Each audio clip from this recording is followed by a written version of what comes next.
Bonjour à tous, ça y est, la saison 2019 de cyclisme a commencé sur le Tour Down Under et qui dit saison 2019 dit retour des émissions roue libre avec évidemment, il est indéboulonnable à ma gauche, Polo. Ça va Joseph ? Content d'être avec moi pour cette nouvelle année. Oui, mais je suis content d'être avec toi cette année, Paul, mais j'ai aussi envie de ne plus être que avec toi, tu sais quoi, donc à ma droite, voilà, cher rouleur, vous découvrez Robin. Salut Robin. Salut Joseph, salut Paul. Alors Robin, tu es avec nous cette année pour toute la saison et tu gères un site qui s'appelle Chronique du vélo. Est-ce que tu peux nous en parler ? C'est ça. Donc le site, si vous ne le connaissez pas, c'est le principe est de traiter l'actualité du cyclisme le plus possible en profondeur. Donc on a tout, on a des entretiens, on a des analyses, on a des articles qui ouvrent le débat volontairement. Voilà, on a des petits formats un peu spéciaux parfois. La semaine dernière, on a publié un top 50. Donc le top 50 du peloton au 1er janvier 2019, savoir un peu quels sont les coureurs qui sont tout en haut de cette hiérarchie. Donc voilà, on vous donne rendez-vous sur chroniqueduvélo.fr et puis désormais il y aura pour tous nos habituels lecteurs un contenu supplémentaire avec ces émissions et je suis vraiment ravi d'être avec vous pour cette saison. Et en gros, ils vont dans les commentaires et ils s'embrouillent en fait. Et voilà, ils débattent. Et même ils nous embrouillent, nous qui écrivons les articles. Mais ça c'est normal, ça, c'est le jeu à la limite. Voilà. Ça serait pas drôle sinon. Mais oui, c'est ça. Bon alors Robin, Paul, on va commencer la saison avec un top 10 des transferts de la saison 2019. Ah oui ? Et on va commencer, et oui mon Polo, et oui. Très Et bien. on va commencer par un blond, évidemment, on nous fait honneur. Et on va commencer par Mikkel Valgren, le Danois, qui a donc quitté Astana pour rejoindre la Dimension Data. Alors il a 26 ans, Flandrien, Ardennais. Est-ce que c'est non, danois du coup. Ah oui, et il n'a pas changé en 2019 par contre malheureusement. Alors voilà, il a quand même un beau palmarès, donc Amstel Gold Race, Het Nieuwsblad, 4e du Tour des Flandres 2018 et vainqueur du Tour du Danemark en 2014 et en 2016. Alors la question que j'ai envie de vous poser, c'est est-ce que vous trouvez ça étonnant que Astana ait lâché Mikkel Valgren? Et on va commencer par Robin. Ça oui, ça peut être étonnant parce que il était en train de prendre une nouvelle dimension. Il a gagné 2 classiques la saison dernière. On l'a vu aussi un peu sur les mondiaux se montrer. Il est dans l'âge où il commence à devenir important. Ça commence à devenir un outsider sérieux sur toutes les courses d'un jour. Donc c'est un peu surprenant de la part d'Astana, surtout qu'ils n'ont pas non plus recruté d'énormes coureurs en retour. Ça n'a pas vraiment été compensé. Mais finalement, tant mieux pour Valgren qui va être assez libre chez Dimension Data. Il n'aura pas personne pour lui mettre des bâtons dans les roues. Clairement, c'est un choix étonnant de la part d'Astana de lâcher ce coureur, mais peut-être qu'Astana veut se concentrer en 2019 plus sur les courses à étapes. Et Valgren ne rentre pas vraiment dans ce profil. Valgren à Dimension Data va pouvoir bénéficier d'une équipe vraiment tournée vers lui pour les classiques. C'est ce qu'il mérite d'avoir au vu de sa saison l'année dernière. Tu l'as dit, on l'a vu sur le tableau, son palmarès est excellent l'année dernière. 4e du Tour des Flandres, il a gagné sur la Nieuwsblad, l'Amstel Gold Race. Il est performant sur les mondiaux, il finit 11e, je crois. Oui, parce non, que plus le 7e, un truc comme ça. Ah. Bref, il mérite d'avoir une équipe tournée vers lui pour chaque grosse classique, pour chacun de ses objectifs à lui, en tout cas l'année prochaine. Mais je suis vraiment pas sûr du Tour des Flandres. Et je suis vraiment pas sûr en revanche qu'il est mieux chez Dimension Data que ce qu'il avait chez Astana. Non, mais il a une équipe qui est tournée entièrement vers lui, alors qu'Astana a des coureurs très forts, notamment sur les grands tours, Miguel Ángel López notamment, et ça donc c'est une équipe qui n'est pas totalement tournée vers lui, alors qu'à la Dimension Data, il n'y a pas de réel leader qui est capable. Louis Mentiès n'a pas fait ses preuves l'année dernière. Peut-être qu'ils veulent se tourner vers un jeune qui va en imposer sur les classiques. D'un côté, Fuglsang ou Lopez, les leaders de Grand Tour d'Astana, ne marchaient pas sur ses plates-bandes. Et chez Dimension Data, il ne va pas avoir non plus des équipiers incroyables. Il y a Cavendish qui, même s'il est complètement sur le déclin, il va encore avoir sa chasse gardée. Dimension Data va continuer de l'aligner sur le Tour de France s'il est disponible. Donc Valgren va pas non plus avoir chez Dimension Data une équipe incroyable à son service. Oui, il va avoir carte blanche, mais je ne suis pas sûr que c'était le moment de changer. J'ai l'impression que c'est un mec qui n'a pas besoin d'énormément d'équipiers pour c'est pas faux. Mais est-ce que c'était le moment de tout changer, d'aller dans une nouvelle équipe quand tout commençait seulement à bien marcher? Je suis pas sûr non plus. C'est peut-être aussi une question financière en fait, parce que Astana a eu quelques problèmes en début d'année et en fait il est parti pour aller chercher tout simplement un meilleur salaire et ça se comprend parce qu'au final son profil Astana n'avait pas. Ils ont Alexei Lutsenko sur Paris-Roubaix, mais ils ne l'avaient pas son profil de Flandrien. Ils ont Lutsenko, ils ont aussi Kort Nielsen qui a performé. On avait vu les deux notamment sur l'étape du Tour de France que Kort Nielsen remporte. Ils ont dû faire sûrement un choix financier. Je pense que Valgren, à l'heure d'aujourd'hui, et c'est bien normal, coûte plus cher qu'un Kort Nielsen. Kort Nielsen qui peut s'aligner sur les mêmes, plus ou moins sur les mêmes courses que lui, mais c'est plus un sprinter. Voilà, je pense que oui, il y a aussi cette part financière qui joue un rôle important dans ce transfert, Joseph. Donc voilà, ça c'était le premier transfert qui était intéressant sur l'intersaison. Et on va rester sur Astana parce que Astana a recruté Yon Izagirre. Un commentaire, Robin là-dessus. Ah, ça va pas compenser le départ de Valgren.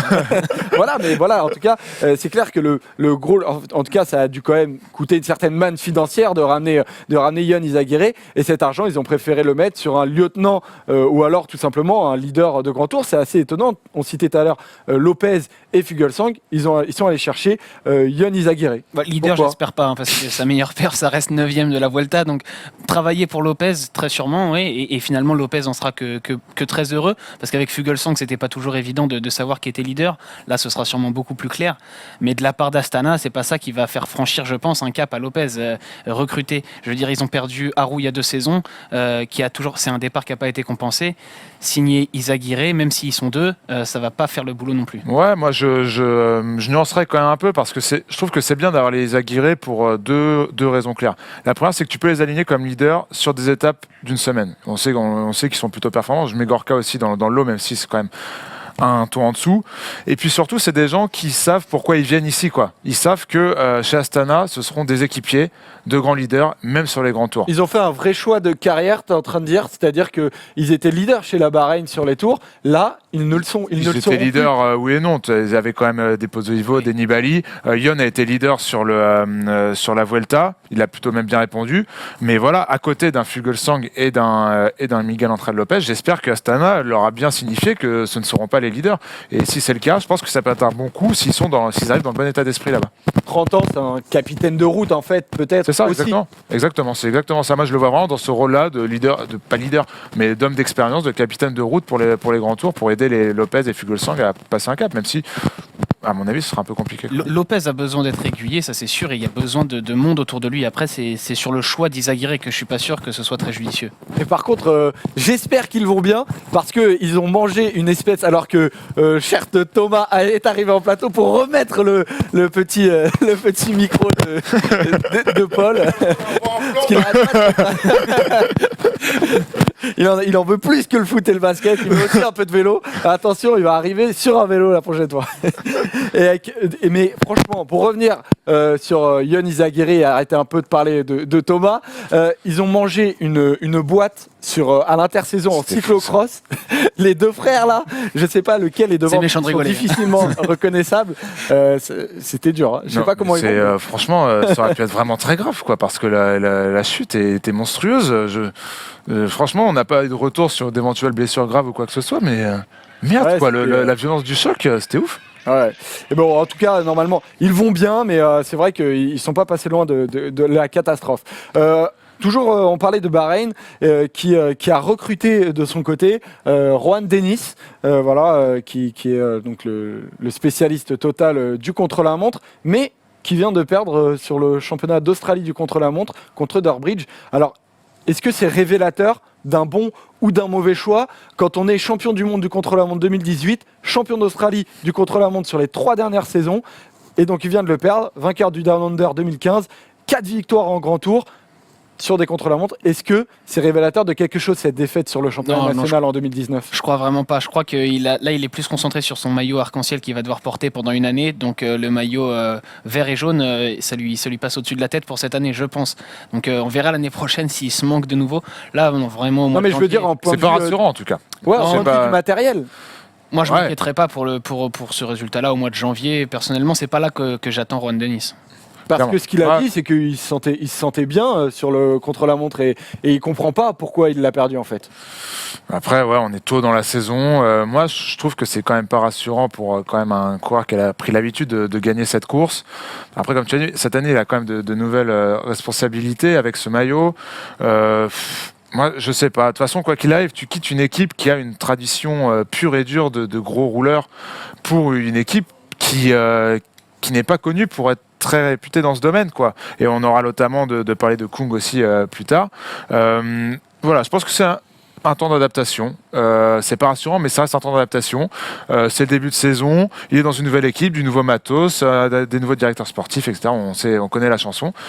À surveiller, mais pour l'instant, rien d'inquiétant. Moi, j'ai surtout envie de voir si Bahreïn va lui laisser une petite ouverture sur les courses d'une semaine, voire 3. Puisque c'est oui, parce qu'il en est capable en plus. Capable, je sais pas, mais c'est ce que lui veut. Dernièrement, il a prouvé que, notamment sur le Giro cette année, il a prouvé qu'il était capable de rester dans le top 10 à un très long moment. Et voilà, de porter des maillots et d'avoir les épaules pour les porter et les garder et se battre. Je pense pas qu'une équipe World Tour comme la Bahreïn se contente d'un leader qui puisse faire un top 15 sur un c'est ça, s'ils veulent un top 10 sur le Giro, ils ont Nibali et Pozzovivo, mais j'ai envie de voir quand même si Denis, accompagné en montagne et avec un peu de responsabilité, peut faire mieux que ça. Ce sera aussi intéressant à voir. On reste sur ceux qui sont partis de la BMC, du coup, qui avaient un gros problème de sponsor, notamment Richie Porte qui a décidé, lui, de partir chez la Trek. Alors, ça a été un des transferts qui a fait le plus parler. Est-ce que c'est un bon choix selon toi, Paul ? Non, clairement, et on en a déjà discuté tous les trois un peu, et je crois que Robin est plutôt d'accord avec moi. C'est toi qui ne l'es pas, Joseph. Et tu nous expliqueras un peu pourquoi après. Non, j'arrive pas à trouver de réelle plus-value à ce transfert. Palmarès quand même. Oui, vainqueur de Paris sur une semaine. 2015, Tour du Romandie 2017, Tour de Catalogne 2018, Tour de Suisse 2018. Et Tour d'un Under 2018. Clairement, ça montre, comme l'a dit Robin, que c'est un coureur qui a quand même besoin d'être parfaitement entouré sur un grand tour. Et je trouve qu'à la BMC, que ce soit sur la puissance intrinsèque et sur les coureurs avec qui il courait, il était plutôt bien entouré. Il était vraiment malchanceux, mais très bien entouré. Il avait la possibilité d'avoir une grosse force en contre-la-montre par équipe qu'il n'a plus aujourd'hui. Voilà, on peut commencer les comparaisons. Il a quand même de sacrés rouleurs avec lui sur des équipes de 7. Mieux qu'à la BMC l'année dernière. Non, pas mieux qu'à la référence. Non. Oui, c'est clair. Oui, c'est clair. Mais après, ça reste. Il y a quand même de gros rouleurs comme Ryan Mullen, notamment à la Trek. Ça reste une des références du contre-la-montre. Oui, mais sur le Tour de France, il devra emmener Pantano et Mollema. Je suis pas sûr que même un ou deux bons rouleurs. D'ailleurs, Mollema Porte, comment ça va se passer ? Non, je pense qu'il va pas trop y avoir débat. Mollema s'était mis à la planche pour Contador, il va faire la même chose pour Porte, mais je suis pas sûr que Mollema permette à Porte de franchir un cap. Surtout que il est pas tout jeune, notre ami Richie, bien de 34 ans à la fin du mois.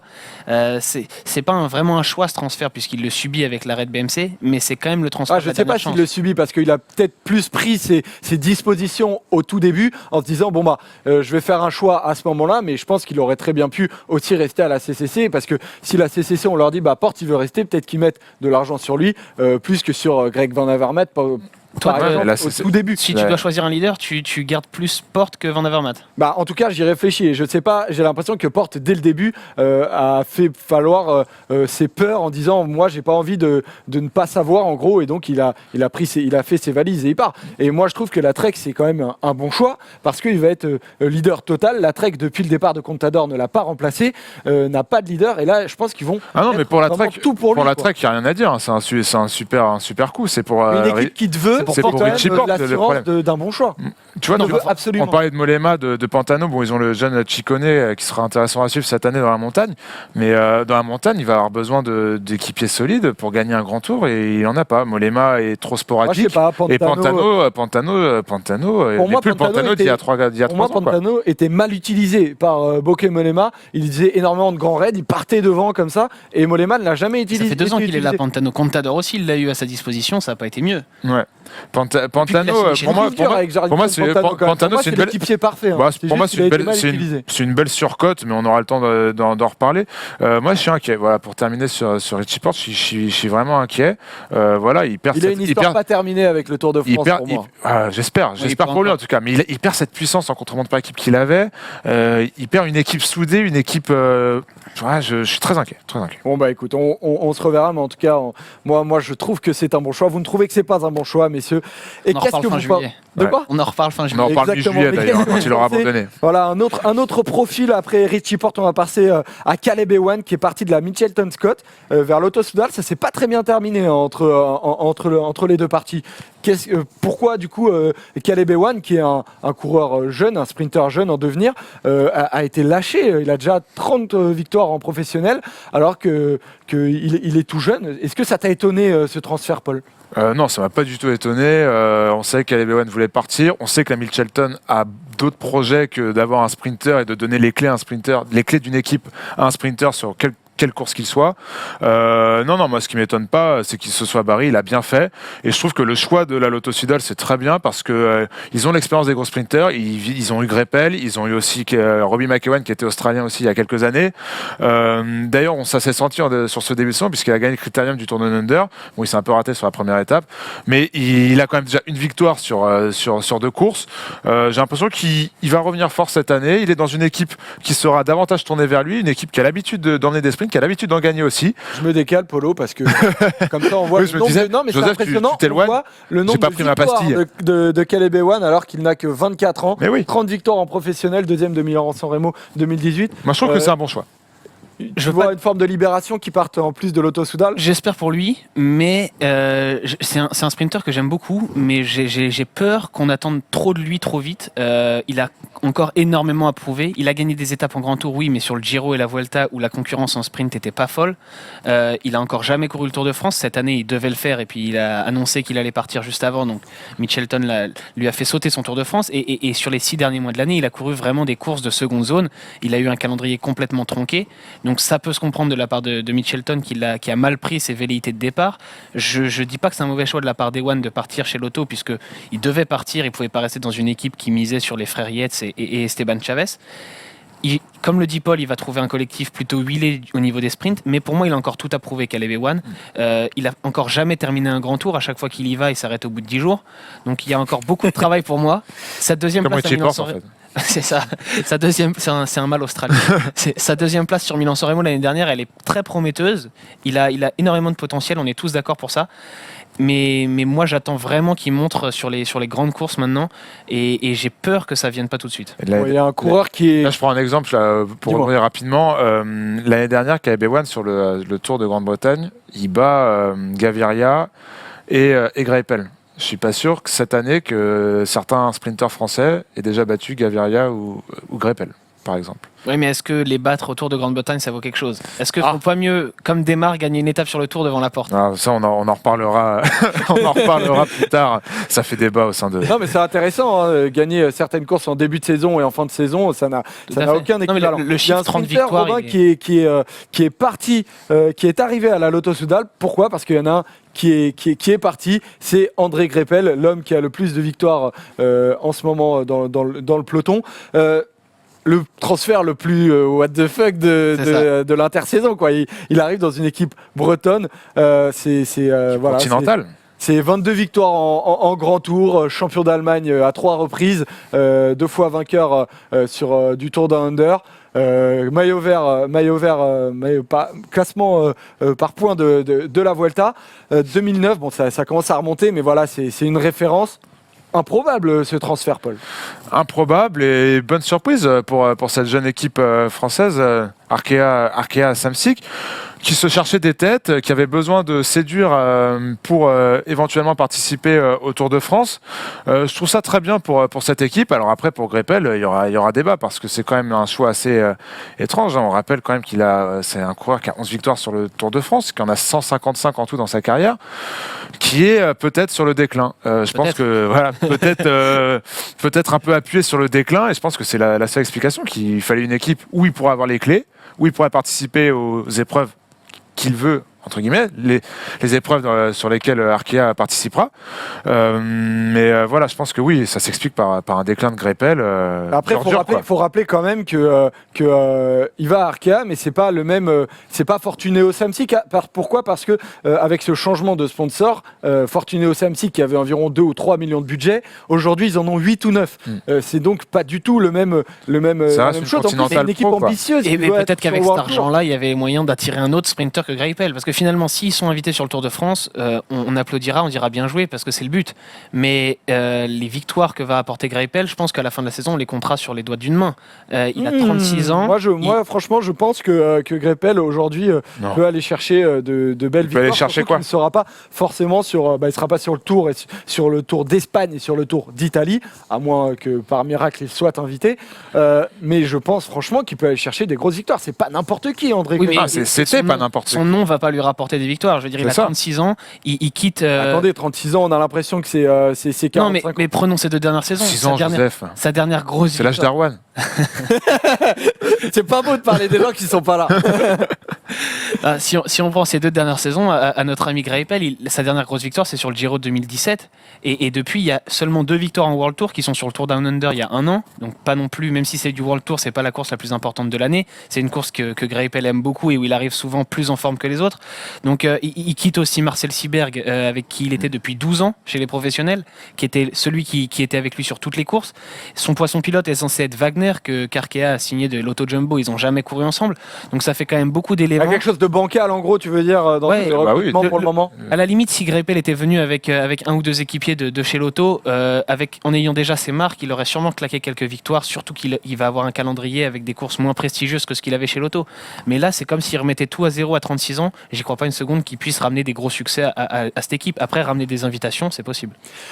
Après ce beau transfert quand même d'une équipe française, il y en a eu un autre. Le premier qui m'a le plus qui m'a intrigué parce que ça a été un des premiers officiels, c'était le transfert de Stephen Kung qui est parti de la BMC du coup au moment où il y avait tous ces problèmes financiers pour rejoindre la FDJ. Stephen Kung, c'est un gros nom du peloton qui avait gagné la 2e étape du Tour de Romandie et qui a notamment, Paul, tu parlais de la force de la BMC en contre-la-montre, il en représente une énorme, qui a 5 victoires en contre-la-montre sur différents tours. La FDJ, qui doit s'améliorer dans ce domaine-là, a recruté du lourd. Voilà, c'est ça. Pour la FDJ, c'est un super coup. C'est une équipe qui a tout à apprendre d'un coureur comme Stephen Kung, même s'il est encore dans la... plutôt jeune au final, mais c'est un super rouleur. Il sort de la BMC qui a une vraie expérience, notamment sur les contre-la-montre par équipe. On sait que dans les équipes françaises ça pêche et on sait que chez Thibaut Pinot l'effort solitaire pêche aussi. Alors je trouve que ce soit et sur le papier parce qu'il va apporter des victoires, j'espère en tout cas sur les contre-la-montre, et même dans l'expérience au jour le jour, les petits détails sur des trucs de matériel, etc., sur la manière de s'entraîner pour le Thibaut Pinot sur le contre-la-montre, c'est une super bonne idée, c'est un super coup de la FDJ, sans hésitation. Je suis complètement d'accord avec Paul. Je trouve que depuis plusieurs saisons, la FDJ réussit vraiment bien ses mercatos dans ce qui a été fait pour accompagner Pinot avec les arrivées des Suisses Reichenbach et Morabito, dans ce qui a été fait pour accompagner Demar avec le train qui s'est construit avec Cimolai, Guarnieri, Konovalovas et les autres. C'est cohérent. Il y a rarement d'erreurs, même si sur la saison dernière, Preidler et Sinkeldam n'ont pas confirmé comme les précédents, c'est souvent bien senti. Alors là, Kung, je ne sais pas encore s'ils vont l'utiliser plus pour Demar, plus pour Pinot, mais finalement il peut servir des deux côtés. Donc vraiment, il y a rien à dire sur ce recrutement, c'est bien senti. Ils l'ont signé très tôt, ça a été annoncé, en tout cas, c'était dans les tuyaux très tôt dans la saison, donc ils ont vite saisi l'opportunité, bien joué eux. Donc Stephen Kung, c'est le 7e nom. Je pense qu'on peut passer sur Kung, je pense que tout le monde est d'accord. C'est le 7e nom qu'on aborde, il nous en reste donc 3. Et les 3 derniers qu'on va aborder, c'est 3 départs de chez Quick-Step qui a eu... comme BMC, des petits problèmes de financiers à un moment, comme quoi gagner autant, comme disait Patrick Lefebvre, n'assure pas de trouver un sponsor dans le cyclisme. Et on va commencer par Max Scharchmann, l'Allemand donc, qui est parti vers la Bora, qui avait notamment gagné la 6e étape du Tour de Catalogne en 2018, la 18e étape du Giro. Et là, on tient quand même une force du futur, 25 ans, on tient quelqu'un en devenir en tout cas, Robin. Tout à fait, et j'ai du mal vraiment à comprendre la logique de Quick-Step sur ce mercato, puisque bon, sans tuer le suspense, vous vous doutez sûrement des 2 noms qui vont venir, qui sont Terpstra et Gaviria.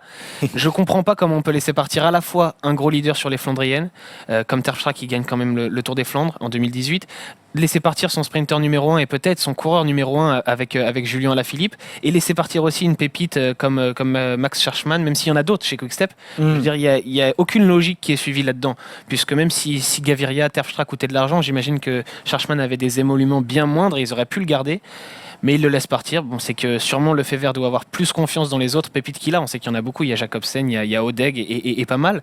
Mais je comprends pas pourquoi se priver d'un talent comme celui-là, sachant que ça se trouve dans un an, il pourrait le regretter très amèrement. Avec juste après, Polo, avant, dans mon petit tableau que j'ai fait hier soir, j'ai fait une petite erreur. Ce n'est bien évidemment pas en 2014 qu'il avait gagné l'étape du Tour d'Italie, mais en 2018, parce que en 2014, il avait même pas 20 ans, notre ami Marc Scharchmann. Il avait 21 ans. Là, donc, ok.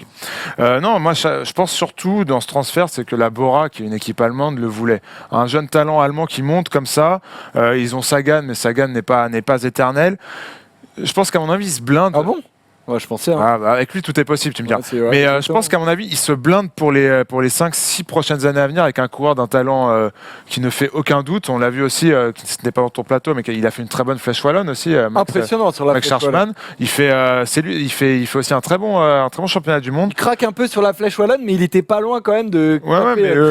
Dans son rôle de lampe de lancement pour il a terminé 8ème finalement. Il avait attaqué en éclaireur. Clairement, pour revenir sur ce que disait Robin, je suis d'accord, la Quick Step, je pense qu'elle a des soucis financiers, a dû dégraisser, mais je pense que la Bora a dû aligner le prix qu'il faut, a dû donner le chèque nécessaire pour s'attacher les services d'une jeune pépite allemande en devenir. Deuxième départ, donc tu l'évoquais tout à l'heure, Robin. Peut-être le plus gros coup d'une équipe française à l'intersaison, c'est Niki Terpstra qui rejoint la Direct Energy. Enfin voilà, c'est Niki Terpstra parle de lui-même avec un palmarès exceptionnel. Tour des Flandres 2018 pour ce qui est de plus récent, avec une belle bière en plus. C'est quelqu'un qui a du goût. Paris-Roubaix 2014, le GPE 3 l'année dernière aussi à travers les Flandres en 2012 et 2014. Comme quoi, c'est depuis longtemps qu'il est au haut niveau.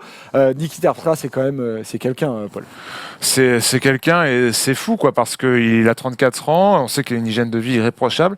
Il est à son avec prime. Une belle bière quand même. Après, il vient de gagner, il peut se faire plaisir, hein, tu sais. On a le droit de temps en temps à se faire quelques plaisirs. Je suis bien placé. Je ne pas le dire à Niki Terpstra, qui n'est certainement pas le coureur le plus sympa du peloton. Voilà. Mais pour revenir à Terpstra, j'ai l'impression que quand même c'est un coureur qui était dans son prime, même s'il a 34 ans et que ça peut pas être un prime assez tardif. Il sort d'une saison fantastique où on sent que sur les Flandriennes, c'était vraiment le plus fort à chaque fois. Sur Paris-Roubaix, c'était le plus fort aussi. Toute la campagne, Et il est là, il quitte la Quick Step et il signe chez nos amis de Direct Energy. Choix assez surprenant. Mais en tout cas, pour Direct Energy, encore une fois, c'est le coup rêvé. Comment tu analyses ce choix étonnant, mais j'ai un peu de mal alors forcément, comme dit Paul, pour Jean-René Bernaudot, c'est du pain béni. Mais pour Terpstra, disons que dans une carrière, il y a deux façons de voir les choses. Il a gagné les 2 monuments pavés. Soit il se dirige vers complètement autre chose, soit il essaye d'imposer de laisser sa marque le plus fort possible sur ces classiques flandriennes et s'approcher des légendes comme Bonnen, Cancellara et les plus anciens.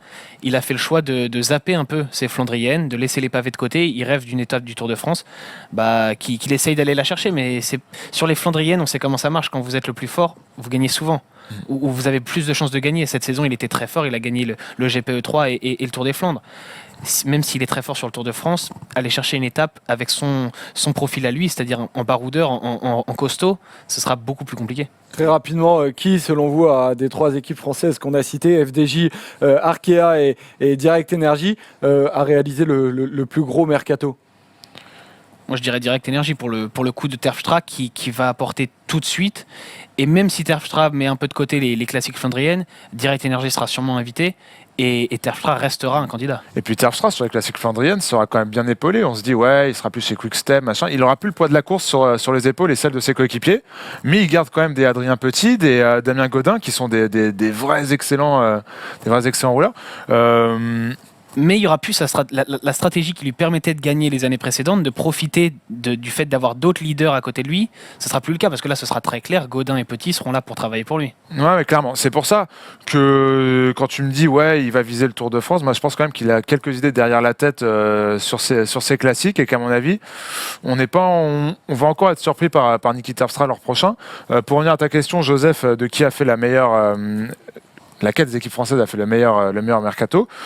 Ils sont pas dans les mêmes stratégies tous, tu vois. Moi, je trouve qu'un Stefan Kung dans l'équilibre d'équipe, dans ce dont avait besoin l'équipe de Marc Madiot, je trouve ça parfait, limite presque mieux que le coup de Terpstra à la Direct Energy. Même si c'est vraiment ils sont vraiment sur 2 objectifs, 2 pentes vraiment différentes ces 2 équipes. Ok. On va terminer avec notre 10e homme qui est sans doute le transfert qui sent le plus les sous là. C'est le transfert de Fernando Gaviria qui est donc parti lui aussi de la Quick Step pour aller chez la team UAE. Avec un palmarès déjà exceptionnel, 2 victoires sur le Tour de France, 4 victoires sur le Giro, Paris Tour 2016, à travers les Flandres 2 fois. Là, est-ce qu'il est parti parce que Quick-Step a accepté de le lâcher parce qu'ils avaient Elia Viviani déjà? Sûrement que ça a joué dans la réflexion de Patrick Lefebvre. S'il avait eu qu'un gros sprinter, il l'aurait sûrement pas laissé partir. Mais je pense quand même que Gaviria était le numéro 1 chez Quick-Step. Moi, je suis pas sûr. Hein. C'est lui qui a été aligné sur le Tour de France. Il a gagné 2 étapes. Oui, mais ça peut. Ça dépend des années. Une fois on met l'un, l'année d'après on Je met suis l'autre. pas sûr qu'on fonctionne comme ça chez Quick-Step. Chez Quick-Step, on fonctionne pour gagner le plus d'étapes possible. Et Viviani, sur un sprint pur, et on l'a vu sur les années précédentes, il n'était pas au niveau de Gaviria. Ce qui l'a fait gagner énormément cette année, c'est d'intégrer un collectif qui est parfait pour les sprints. Et il a gagné sur le Giro, sur la Vuelta. Gaviria, lui, il est là depuis plus longtemps. Il a l'ancienneté qui joue pour lui aussi. Il avait déjà pris la suite de Kittel. Sur le Tour de France, il s'est pas loupé. Il a remporté ses 2 étapes, porté le maillot jaune. Je vois pas pourquoi la hiérarchie aurait été remise en question. Et je comprends vraiment pas. Bon, évidemment, il y a la question financière, mais comment Gaviria peut se dire que c'est une bonne idée d'aller chez UAE? Il perd tous ses équipiers, ceux qui lui ont emmené les sprints, Sabatini, Riqueze. Il perd toute le savoir-faire de Quick-Step. Je pense que la nouvelle équipe qui rejoint n'a pas les armes pour l'accompagner aussi bien que la Quick-Step? Non, c'est sûr que non. C'est sûr que non. Du coup, c'est pour ça que c'est étonnant. Et moi, je pense surtout que Gaviria n'acceptait pas la concurrence avec Elia Viviani. Moi, je vois que ça. Je vois que ça, ou alors un énorme chèque de UAE pour le faire venir. Et parce la concurrence, il va la retrouver avec Christophe. Même si c'est soi-disant Christophe va se mettre à la planche pour lui. Est-ce qu'on y croit vraiment? Ça n'a jamais marché, ça. Tu vois, moi, je pense que si l'équipe doit choisir, c'est très bien que Christophe gagnera beaucoup moins. Alors, il a eu énormément de mal l'année dernière, et je pense qu'ils se sont rendus compte que Christophe était sur la fin, en fait. Moi, je sais pas. Moi, je pense que Gaviria fait une belle erreur. Mais d'un côté, je pense qu'il voulait surtout partir. Je reviens sur ce que je disais. Tu vois, Viviani, toi, tu trouves qu'il est moins fort que Gaviria? Moi, je pense que pour aujourd'hui, peut-être pas pour les 2-3 ans à venir. Aujourd'hui encore, il reste pour moi un choupion plus sûr sur les sprints, sur les gros sprints comme ça. Et il faut voir la concurrence sur les étapes qu'il a gagnées quand même. Viviani, il a énormément gagné cette année, on est d'accord, 18 victoires, c'est énorme. Mais sur la Vuelta et le Giro, au niveau des sprints, il n'y a pas non plus masse de coureurs. Je veux dire, il se bat contre Sam Bennett sur tout le Giro, et ils font 3 étapes chacun, il me semble. Sam Bennett sur le Tour de France, il n'en gagne pas une s'il vient. Après, voilà, je pense que il y a aussi l'aspect financier. Je pense qu'un Viviani demande moins. Gaviria, peut-être, a dû demander une augmentation bien trop importante que la Quick-Step n'était pas en mesure de lui donner. Moi, je vois que ça. Et que UAE pouvait donner parce que UAE, on sait, a énormément d'argent. Pour revenir à la situation chez UAE, ça va être compliqué. La collaboration avec Greipel va être compliquée. Avec Christophe va être compliqué parce que Christophe est un grand champion qui ne va pas accepter, je pense, le rôle de coéquipier. Même s'il est sur le déclin, comme tu dis, Joseph, c'est pas pour ça qu'il voudra oublier ses ambitions personnelles et se mettre à la planche pour Gaviria. Donc pour l'instant, on nous fait miroiter une entente. Je roule pour toi sur les classiques, tu roules pour moi sur le Tour de France. D'autant plus qu'à UAE, tu as quand même un certain nombre de grands noms. Ils vont pas arriver avec une équipe, par exemple, sur le Tour de France uniquement tournée vers Gaviria. C'est ça. Il y a Dan Martin, il y a du Fabio Aru, voilà, tel qui peut être pris désormais. Puis chez UAE, il y a pas ils savent pas faire le sprint, quoi. Depuis que Christophe est là-bas, il était beaucoup moins efficace qu'à la Katusha. Il s'est débrouillé tout seul à chaque fois. Il était obligé de se débrouiller tout seul. Enfin, tu me diras, à la Katusha, Kittel, c'était un peu ça aussi l'année dernière. C'est un choix, un pari très risqué pour Gaviria, pour un coureur qui est encore jeune comme ça, qui avait tout pour réussir chez Quick-Step. Et même au niveau des classiques, finalement, qui est son cheval de bataille aussi, il veut élargir ses horizons. Il aime d'ailleurs plus les classiques que les sprints, mais chez Quick-Step, la voie s'ouvrait avec le départ de Terpstra, avec Philippe Gilbert qui est de moins en moins en mesure de jouer la gagne. Il y avait de la place pour lui aussi. Bon, en tout cas, on va découvrir assez rapidement si Gaviria sera fort, parce qu'il va en gros s'aligner pour commencer en Argentine sur le Tour San Juan, et après il ira sur le Tour de Colombie qui sera assez excitant cette année, et il finira évidemment par aller sur le Tour Emirati. Merci messieurs pour ce petit top 10. Merci à toi Joseph d'avoir bien animé ça avec talent et précision. Oui, et Paul, à la fin de la semaine, ce week-end, on va recevoir Jean-Noël Cossil, qui d'ailleurs nous a déjà envoyé son livre Les grands vainqueurs du Tour, et on va se faire une petite émission sur Laurent Jalabert, qui, je l'espère, Robin, tu seras là, sera assez pas mal. Ouais, c'est notre nouveau rendez-vous de l'année, ça, les petites émissions un peu intemporelles, un peu rétro, historiques, qu'on vous proposera chaque fin de semaine. On ne sait pas encore quel jour ce sera peut-être le samedi, peut-être le dimanche, on va voir ça tous les trois. Mais voilà, ce sera le petit plus de roue libre cette année, des petites émissions intemporelles. Voilà, et comme d'habitude. On vous le rappelle, n'hésitez pas à vous abonner à la chaîne YouTube de la First Team Omnisport. Et puis l'émission sera rapidement disponible. Merci à vous, messieurs. Merci Joseph. Merci à toi, Joseph. Salut, rouleurs.